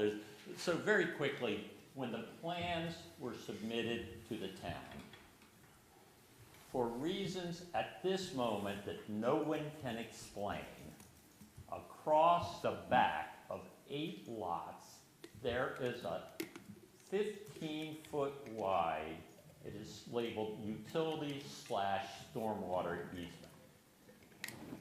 Now, we see easements all the time in plans for developments. When I started researching this, though, what was unique about this one, nowhere in any document relating to the subdivision is there any explanation for why the easement exists, but most importantly, to whom the easement was given. It was not given to the city of Lewis. It was not given to the Board of Public Works. It was not given to the Soil Conservation District. It wasn't given to anyone. And in fact, as I put in the letter, you can't even get to the easement without getting another easement that doesn't exist. And because it was such an unusual, the way it came about, that same easement was then missed when 6 houses were built and approved. And actually on the 7th one, until the certificate of occupancy was sought, and then it was noticed that there are actually 6 houses already built into this easement. Luckily, the research showed there is no reason for the easement. The Board of Public Works will have its own easement that, in fact, myself and their lawyer, Mike Hoffman, have been working on as late as today. To the extent they even need it, because the way the plans are set up, the homeowners association is responsible for the stormwater management area anyway. But the Board of Public Works will have its own easement, and then that easement will be removed from the 8 lots, so it will not affect them, because what it affects is where on the lot the houses can be built. Like I say, very, very unusual, but the reason it was missed, honestly, is because it was never given to anybody and no one needed it, no one ever noticed it was there. But in fact, it's there. So what we're asking for, and Mr. Mandalis and I spoke about how it is going to be if this is approved. I think we're going to approve it in a written document rather than going to all the expense of doing a new plot plan. Board of Public Works, they're on board. Sussex Conservation District, same way. City of Lewis, there is no reason for them to be opposed, because it would either be the Sussex Conservation District or the Board of Public Works that has jurisdiction over this issue, and they both said there's no reason the easement shouldn't be extinguished. So we're asking for a recommendation, and hopefully, if that's made, that on this Monday night, it would be adopted by the Town Council, and then Lot 11 can be sold, and there'll be a lot of happy people out there, mostly me. So that's our request, that the commission recommend to the city that an easement that has no purpose can be removed so that it's as though it never existed. So if anyone has any questions, be happy to try to answer them. Mr. Schaub, Yes. I have a question. I guess the first one is, you don't know where it came from. Well, I know it's there, but there's nothing that says where it came from. Okay, so but it got on a drawing and was approved somewhere along the way by someone. Has the city researched that? As far as we can tell, it just showed up on one of the easements show up on record plans, and they show up on preliminary plans. So as this one went through the review process, this is actually why it's here back before you, because the planning commission made a recommendation that this plan be approved, and this plan showed the 15-foot easement. And how long ago was that? This plan was approved, 2011. yeah. So it's relatively recent. We should have records going back to that somehow. Yeah, the plan does not explain why the easement's there. And the documentation does not explain why the easement's there. It's just typically there's easements that show up on plans. Yeah, they did the research, and we can't uncover anything explaining why it's here. We think it's just an anomaly that got on a plan that really has no purpose. And I've actually sent Bill a letter to that effect, so he's got the city staff at least, the Board of Public Works, and Sussex Conservation District all saying, we don't need it. It's just difficult to understand, and perhaps you can clarify, why the lot cannot be sold with an easement. I know I have a 15-foot easement in the front, and my entire street has a 15-foot easement in the back. No, my house is not built into the easement. That's the difference. And I guess this is what's tricky. Why were houses built that didn't have a setback? Because the setback is indeed the easement. Is that kind of what we're, So then where's the rear- setback? The rear yard setback for the zoning is 10 feet It's only 10 feet because it's the beach. because of the zoning. So it's a Right. 10-foot rear yard setback. Okay. The issue is, it should have been 15 because they should not have built into the easement. However, they built to the 10-foot standard setback line instead of coming in an extra 5 feet. Okay, so wait, let's roll back on that. Okay. So by code, it is that a 15-foot is required, but, No, 10-foot is required, however, there's a 15-foot easement. We do not Right. allow construction within an easement. So technically, the rear yard setback should have been 15 feet. And that's actually what's shown on the record plan. But when the surveys came in, I'm gonna guess they didn't check the record plan and went, zoning is 10-foot rear. So permits in houses and COs were issued to be at that 10-foot instead of the 15-foot. And now, since it's been identified, one is trying to go to settlement, and they are at the 10-foot instead of being the 15 because of the easement. okay, so if we're looking at page 7, sorry about the page numbers again, but it's page 7 of the packet, we're looking at photographs that show the back of homes. And as it is now, essentially, that home that's the one that we're talking about cannot be sold, I'm guessing, number 10. And it's built to the property line, and then the easement sits beyond it. Is that correct? No, it's built to the 10-foot zoning setback line, but what the 10-foot zoning setback line should have been 10 foot closer, 5 foot closer. So it should, instead of a 10-foot rear yard setback, it should have been 15 because the easement's 15, and what they built to was 10 feet. So they're 5 feet into the easement is what they're into. Does that make sense? They're 5 feet into the easement, which means they're complying with a 10-foot rear yard setback. They're just non-compliant because they're 5 foot into an easement. And the owner, I don't know how the settlement's working out, but somebody's not comfortable going to settlement Okay. until this gets resolved, because right now they don't comply with the code because we don't allow construction within the 15-foot easement, and they're 5 foot into that easement. So we're really only talking about 5 feet Correct. 5 feet for all One- of those lots. for all of those lots. Okay. I guess another question for the city is, how did you issue 6 building permits against this without noticing? And Again, it I- depends. Not all easements are shown on surveys when surveys are submitted for review and consideration.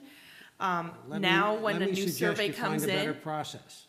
we are working on that. So when new surveys are coming in, we check the record plans to make sure things are not built into easements. But again, these houses have been there for a number of years. I've been with the city a little over 2 years.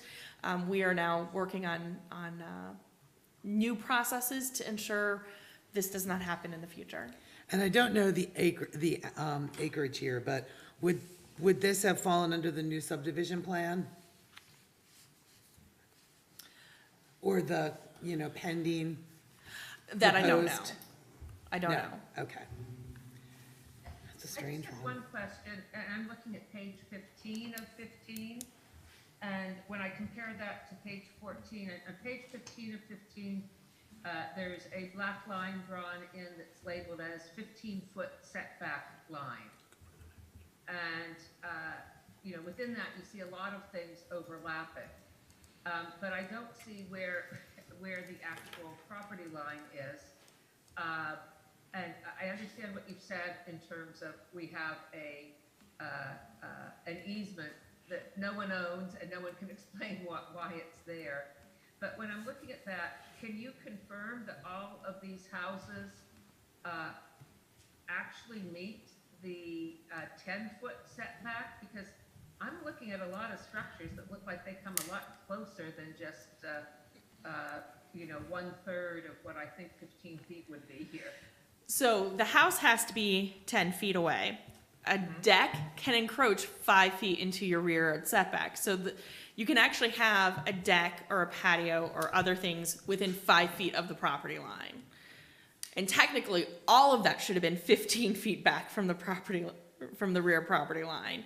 So there are structures that are 5 feet off the property line because we do allow for certain structures to be within 5 feet to encroach into the rear yard setback 5 feet.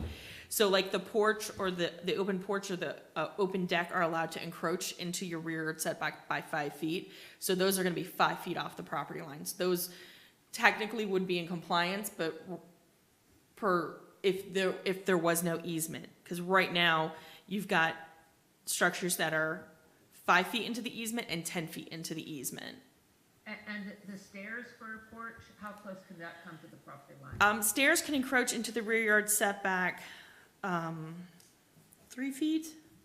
I was looking at this earlier. I can't remember, but 3 or 5 feet, steps can encroach into the rear yard setback. Give me just a second. I'm just looking at the top, if I look at this page, Actually, they can encroach 10 feet into the side, into the front and rear yard setback. So if you have a rear yard setback of 10 feet, of 10 feet, your steps can technically go to the property line. I would strongly suggest not, because then you're trespassing on somebody else's property. But porches, screened and unscreened, are allowed to encroach 10 feet into your rear yard. Steps are allowed to encroach 10 feet into your rear yard. Balconies are allowed to encroach 10 feet into your rear yard. Bay windows that are on the first floor can encroach 5 feet into your rear yard. So again, we've got a lot of encroachments that are standard, typically are legal. But because we've got a 15-foot easement, makes everything wonky, if that helps, if that makes sense. It makes sense, but I'm not sure that it's the easement that makes things wonky. I think let's be fair here, what makes things wonky is that not solely at the fault of those who built homes, that the homes are built outside of where they should be built. So that's a little wonky. But I do have another question. There is wooden, looks like, would you call it bulkheading? Yes. Okay, so there are wooden bulkheads there, and that seemed to run along the backs of all the homes. So if the easement, is that the beginning of the easement? It's the end. That's the rear property line. That's the rear property line. Okay, so that will not be touched, that will stay where it is. No, and that's why it's there. Yeah. Yeah. To support the lots from falling in, well, I'm Yes, applying engineering here, yes. but To provide we additional understand. support for. Falling into the marsh. But you can also see, this is the other reason why the easement can't be needed. You can't get to it. You have to drive over the wall. Yeah. Or go in someone's backyard and jump over the wall to get into it. So it's just an unusual situation. It just slipped through, no one noticed. That's what it came to. But the third house down from the top, that you can kind of see what looks like some reinforcement of the lot or whatnot that makes a rectangle at the back there. You're saying that's along the property line? The wall's the property lines. Okay. Well, I'm it saying might I'm not be sorry. exactly the property line. It's actually 1 foot in Okay. on the Sorry. side and on the back. Mr. Holt is the owner of lot 11. He knows. It says it's 1 foot in from the lot line. The Okay. wall is, sorry. Which is lot 11 in this case. Yes, The far left on? correct. Okay.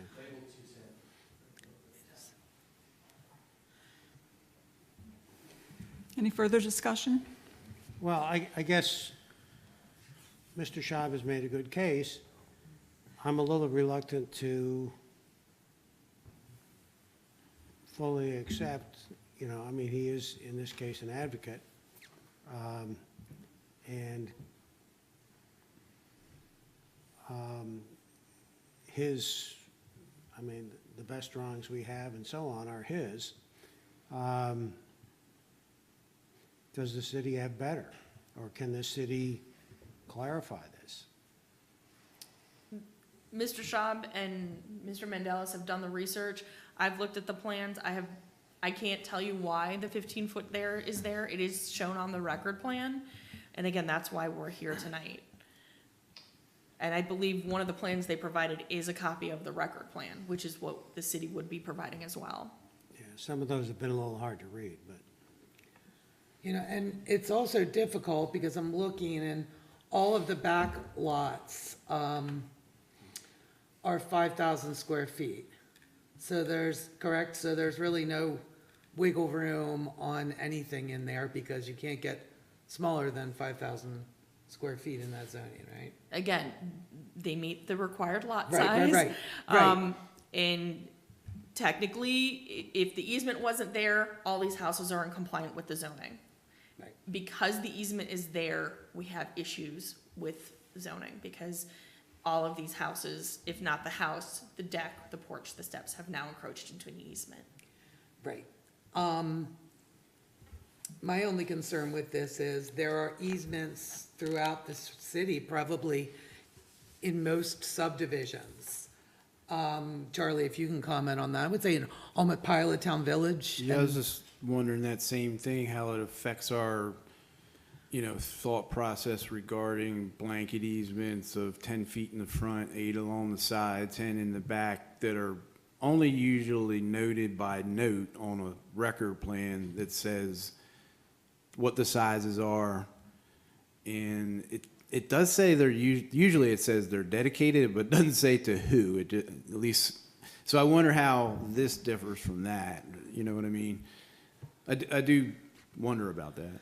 I have had a personal experience with that, with Anne Marie and BPW coming out and trying to explore where mysterious pipes in my easement, where they went, what they were connected to, and where they drained to. So I know that not every easement is directly assigned. But I'm wondering, so it is concerning to say, hey, let's just remove the easement, because then that could possibly set a precedent in the future, right? If I can comment, we have to remember here, there's only 3 people that have an interest in this. The City of Lewis, their staff has said no reason for it. Board of Public Works, it can be extinguished. Sussex Conservation District, no reason for it. They're the people charged with this, not anyone else around here charged with deciding if they like the way easements are done. If someone doesn't like the way easements are shown, that can be changed. But that people cannot be penalized because someone who never thought about this before, and I totally agree, this is unusual. But when people start saying, well, this could set a precedent, the precedent is it was a mistake that wasn't caught. You're not setting a precedent, you're correcting a mistake. That's what's being done here. You're not deciding anything. It's a mistake. And the process should have been this has been an over-the-counter correction. The town's process requires us to be here. My own personal opinion is this is a huge expenditure of money and time for correcting what is a mistake. Not a change in the rules, not a change in the law, not a change in anything, a mistake. What's the mistake? What was the mistake? It's on their laws. What? That it is shown that there's an easement that is shown as no benefit to anybody or an easement given to nobody. There's not a note, there's not a reference in the restriction, there's not a reference in the development agreement, there's not a reference to this easement anywhere.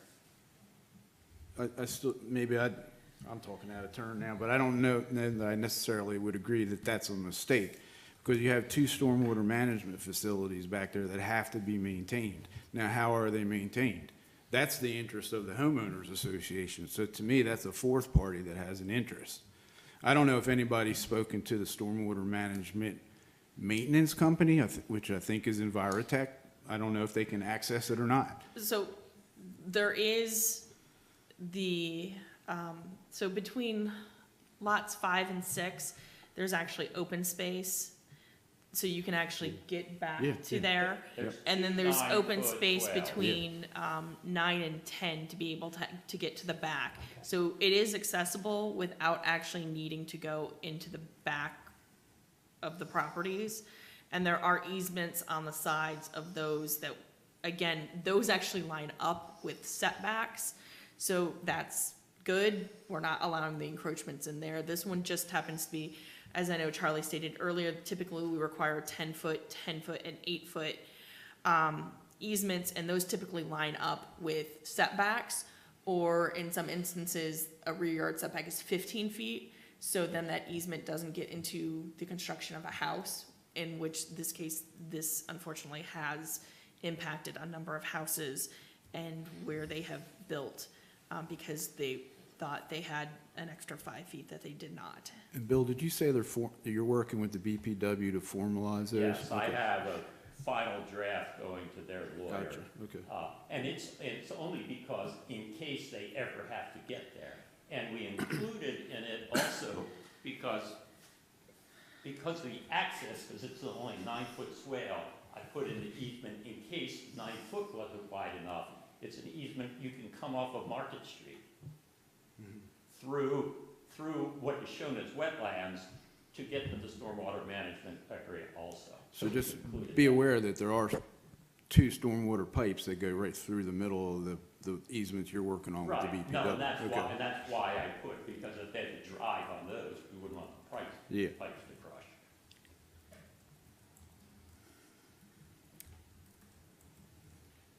Any further conversation? Just, are there any alternative options, creative options? Because I also understand the burden on the owners of the lot and their desire to sell. Are there options other than removing an easement? Removing the removing the structure that is currently within the easement is how you would resolve the situation. Beyond that obvious one, There it certainly really is. not suggesting That's that. it, because this is not something that could be reviewed by the Board of Adjustment, because it's not a zoning issue, it's actually a 170 issue, which is a subdivision land development, because that's typically where the easements are required. So those are the, because I've looked and tried to come up with options. Like no conditional use, nothing No, like there, that. unfortunately, no.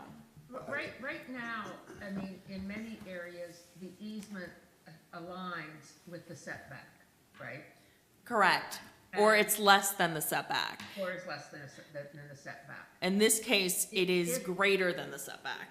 If the easement were adjusted to be 5 feet, is there anything that is within that 5 feet? Possibly. Then we would be lining things up more with the way this is done in other subdivisions. But what purpose does a 5-foot easement serve? I mean, it's wide enough for someone to walk, but you're not going to get machinery in there. It's the same thing is in terms of whether it would ever be needed in terms of the maintenance of the stormwater facility, so. Again, I think you can make the recommendation regarding the request.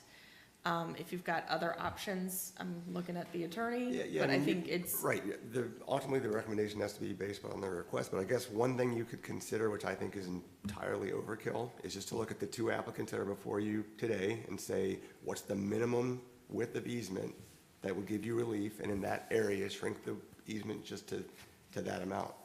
I think that's a lot of work and effort that's not necessary in this instance, but that's another option. And it may not help the other houses Others that might are. come forward selling in the True. future, we'd want to address this. I'm sorry, I couldn't quite understand what you said. Could you repeat that? I'm saying, as opposed to, addressing this for just two lots, it's something that affects all of these lots, and I would think we would want to take action that would address it for everyone. And I guess what I'm hearing is the main kind of concern is this setting some precedent? Because we do at times, and I'm not sure how frequent that at times is, have easements that are not necessarily being used at this moment in time. And that we wouldn't want to begin we wouldn't want to set a precedent of, if it's not being used, you could just, it needs to be taken away. I mean, is there a concern, Glenn, in terms of precedent setting here, or how others might come forward as a result of this? I'm very sympathetic actually to this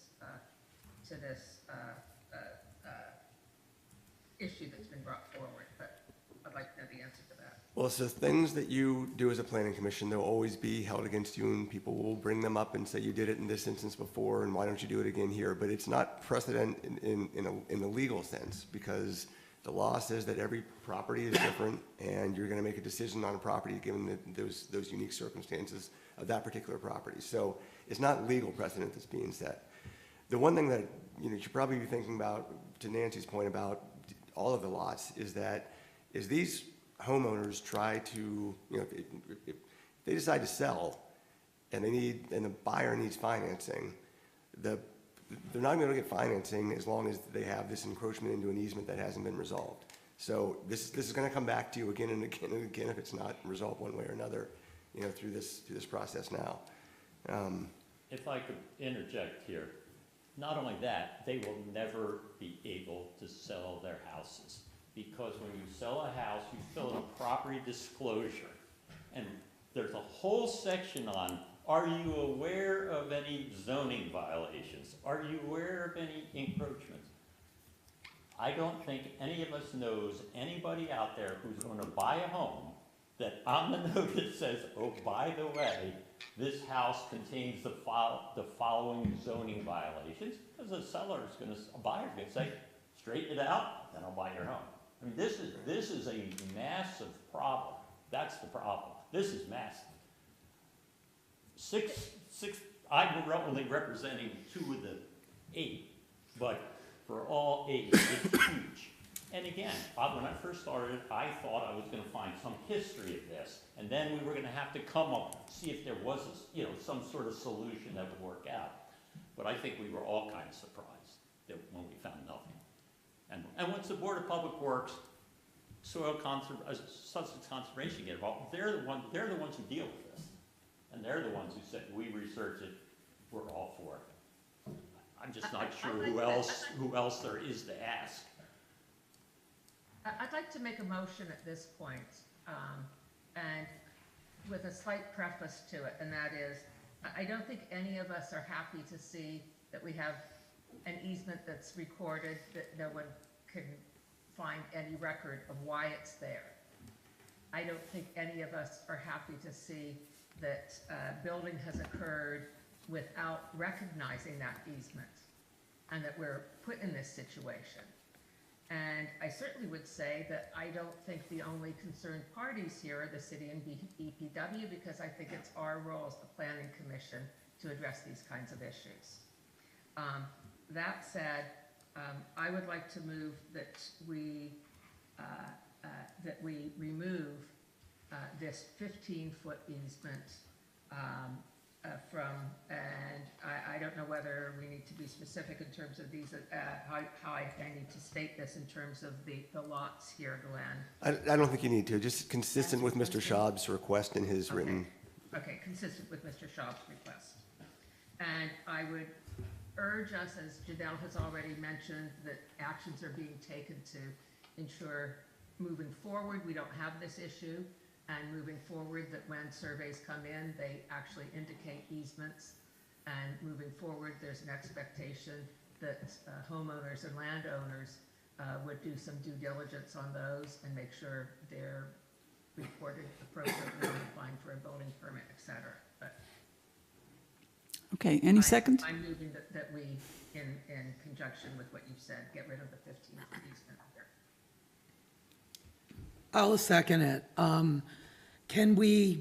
Is there any way to add some specific language to ensure, number one, that the lot that is not under construction has appropriate setbacks, or that's just something that will be taken into, and somehow just that this was an error and that this shall not be repeated in other circumstances.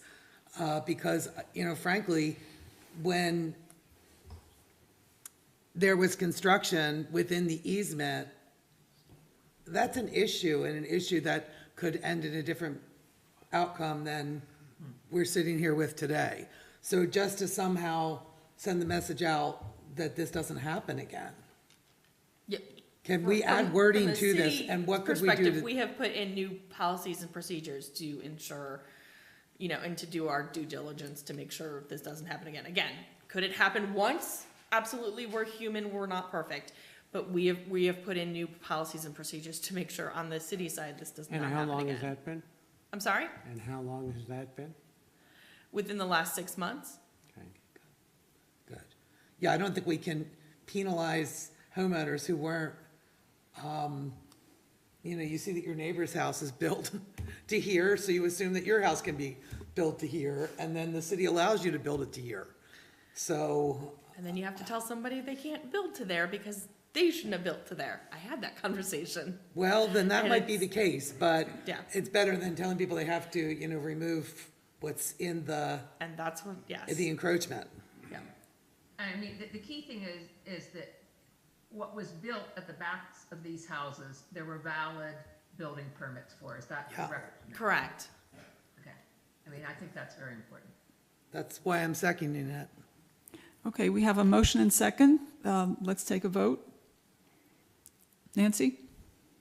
I vote yes, and I'm voting yes because I don't think we've been able to see any rationale or reason for the 15-foot easement here.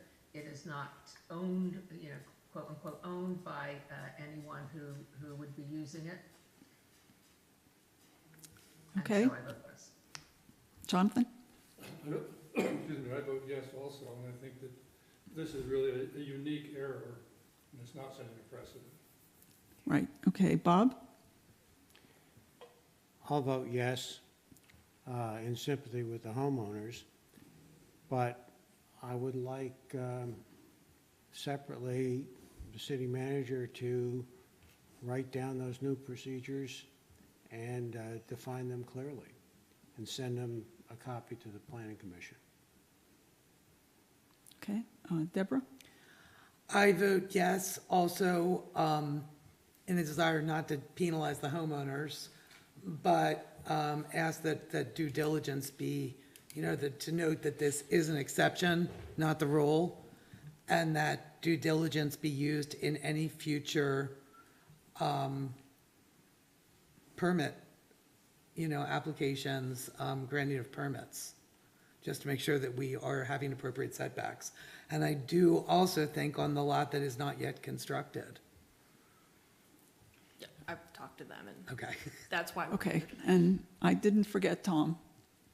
No, I'm here, Madam Chair. I'm a yes as well. And I think that if we did not take this action, we would be creating some punitive action against those homeowners. Again, agree with my fellow commission members indicate. It seems to be a mess on several levels, but it's not fair for us to penalize those folks. I'm a yes. Okay.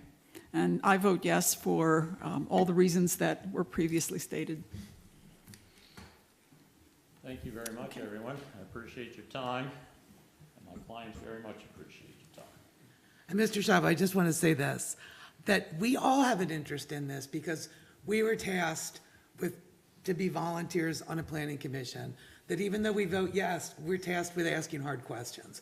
So we really have to do that to represent everyone in the city. So I would disagree that we don't all have an interest. Our interest is on behalf of the city of Lewis and the constituents here. And I appreciate everyone volunteering. It's a tough job. Thanks. Always thankless. Okay, let's move to a discussion regarding the creation of a tree ordinance subcommittee.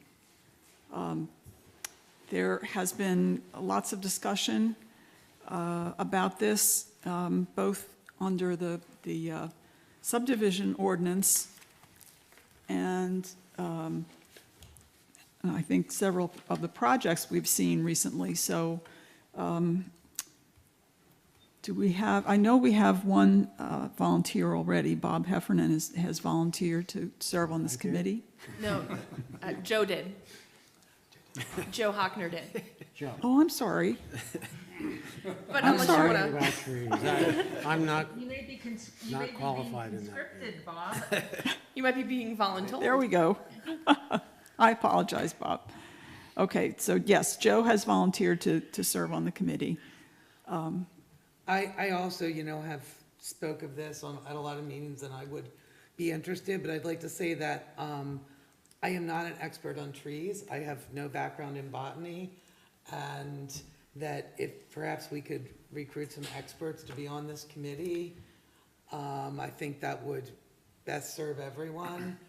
But I do personally have some ideas about how we could inventory trees and things like Okay. that. So I'm just gonna take us a step back, if I may.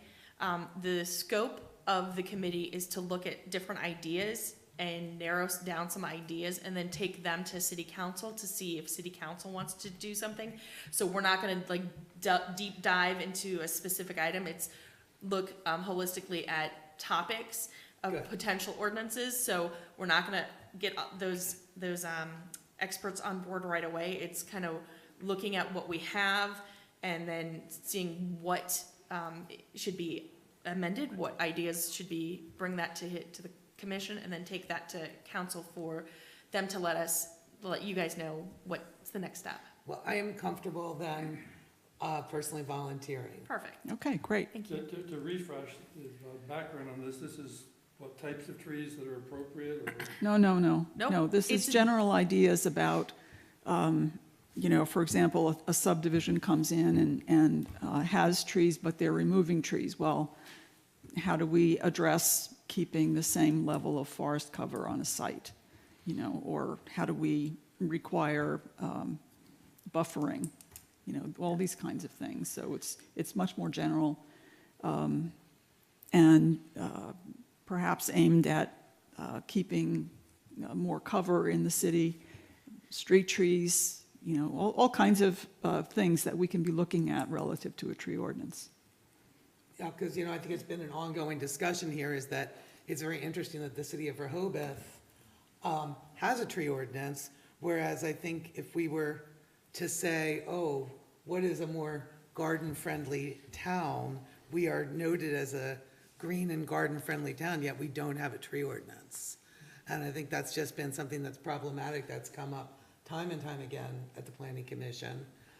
We do have the Chapter 177 trees, which only applies to street trees, but there are many mature trees in the city that are valuable assets here to the city of Lewis. And so I think it's wonderful that we actually finally are having this discussion on the table. It's many years coming.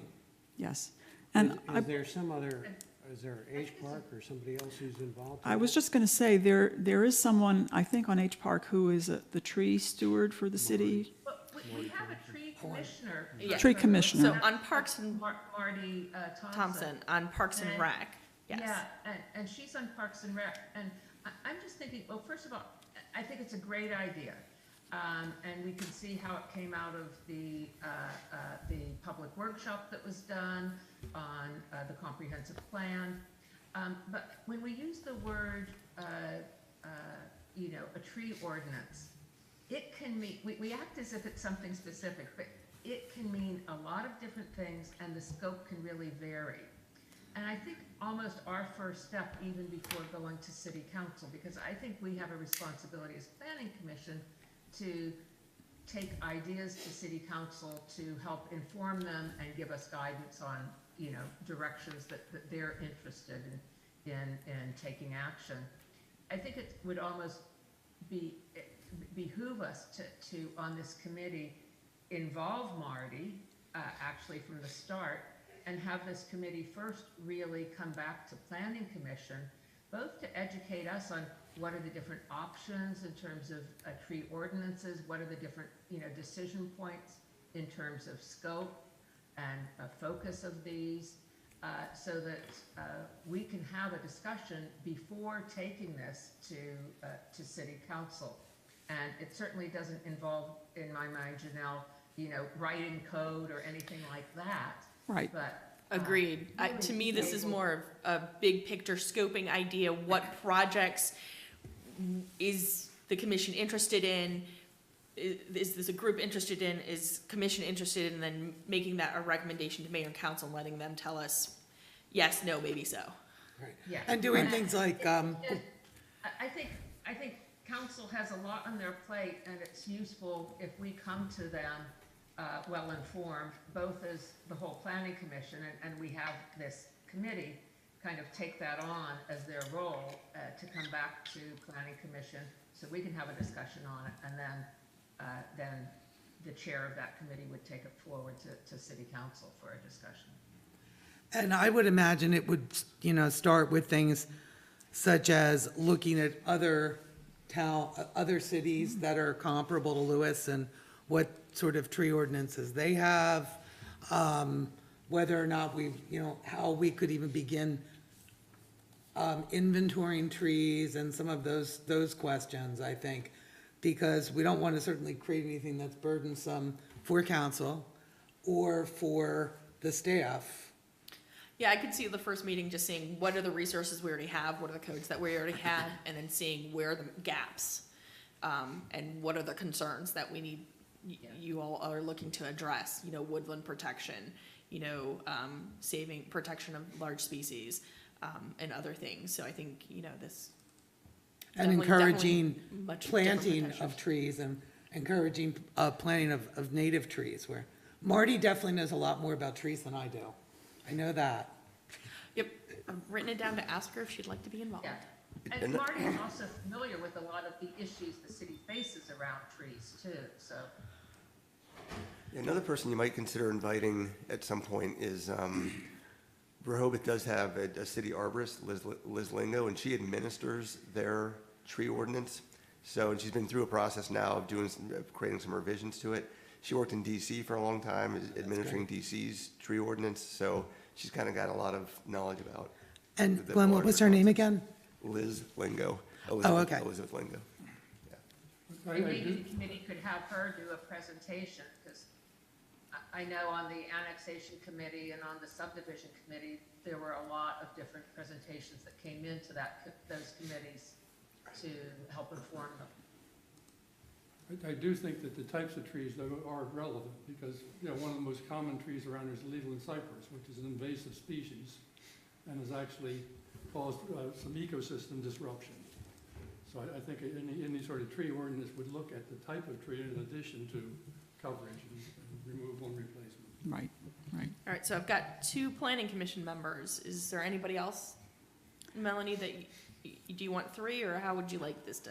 Well, I think 3 would be a good balance. I would offer my experiences in other jurisdictions, but I'm not sure I have the time to sit on the committee. Respectfully understand.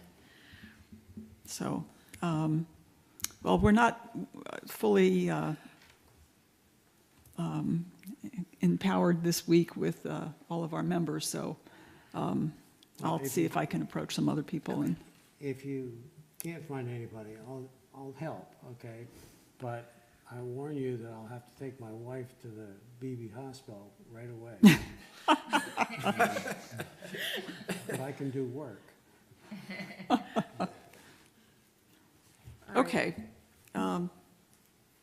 So let's see. Deborah, do you want to chair this one? You're yes, working on the housing one, aren't you, also? Well, has that been fully passed out? I guess Which one? not. Housing. The No, affordable we haven't housing. even- Can we leave that open and see if Joe might be interested on chairing on this one? Okay. All right, Because certainly you know that I have an interest in housing if Right. that came up. okay. Yeah, I think we might tackle that one after we get through the comp plan to see kind of what's coming out of the comp plan, and have a good kind of voice in the comp plan as we move through the housing section. Yeah, I have strong opinions on that, not surprising, right? Okay, so let's move on then to reports. I can report for the annexation committee. We did make a presentation to the to the city council, and it was well received, and so we're going to be moving forward. We have a meeting set up in 1st of June to sort of tie up some of the loose ends. And that's it. How about subdivision committee? Nancy? The city council held a public hearing on the subdivision code and received some more feedback on it, as well as some very detailed written feedback from BPW in terms of various things they caught. And so that's all being pulled together by Janelle and Charlie in terms of the different areas that will then go to city council, who will be having a discussion on the subdivision code and where to move from here on it. Okay, and do you have a timeline on that at all? Well, you know, with the swearing in of the new mayor, Janelle, will it happen at the next city council meeting? So the record closes on noon on Friday, and it is on the agenda for consideration and possible action by mayor on the 23rd. So hopefully, No, I mean, I don't, we can't say for sure whether they're going to vote on it then, but it's on the agenda for them to consider and make possible action. So we'll keep our fingers crossed. Okay, very good. Thank you. Glenn, do you have any? I don't have anything new, Madam Chair. Okay. Charlie, do you have anything? No, I don't think so. Okay. And the city manager, is she with us? I'm gonna say no, because I don't see her on the thing. I do have one thing. When Melanie, we were talking beforehand, it looks like I need to get you guys some updates to the zoning code to make sure you guys have all the update and most recent versions. So I'm gonna do that. I'll just email you guys, let you know when you can come pick up new ones, because you're just gonna wanna take them out of your binder and put them in your binder. So we'll get you guys the 3-hole punch updates of the zoning code. Great, Thank you, that would be great. Not a problem. okay. Next item is the meeting minutes from April. Any issues, any comments?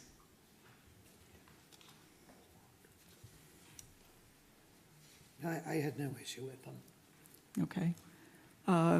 Anyone care to make a motion? Motion to accept the minutes. I second that motion. All in favor? Aye. Aye. I'll abstain since I wasn't at the meeting. Okay. Any opposed? Okay. And that's it, folks. We're now adjourning. Motion to adjourn, Madam Chair? Sorry. Yes, I guess I have to make a motion. Actually, the chair is allowed to adjourn the meeting without taking a motion, but if, whatever you'd like your practice to be, you can. Okay, well, I already said we're closed. Thank you though, Tom, appreciate it. All right, Bob, do you want me to try and help? Yeah, let's do this. All right, I keep on jumping ahead and thinking we're going to be doing, look, I had reviewed the All entire. right, let me find, Like, I have a ready to, email from somebody, Melanie today, that says, use this link.